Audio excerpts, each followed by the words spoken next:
कहानी एक ऐसे शख्स की जिसके पिता उसके लिए पूरी दुनिया से लड़ गए। बक्सर बिहार में एक छोटे से गांव के ब्राह्मण परिवार में एक लड़के का जन्म होता है। उसके पिता गांव में ही सरस्वती पूजा के दौरान स्टेज शो किया करते थे।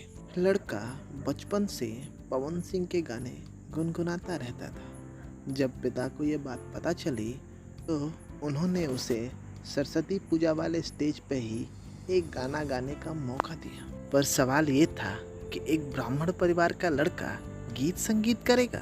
पिता ने किसी की नहीं सुनी और उसे संगीत की शिक्षा दिलानी शुरू कर दी। महज 11 साल की उम्र में उसका पहला एल्बम रिलीज हुआ जो काफी कामयाब रहा। फिर क्या था, कैसेट कंपनियों की लाइन लग गई और देखते ही देखते यह लड़का अरविंद अकेला कल्लू जी बन गया।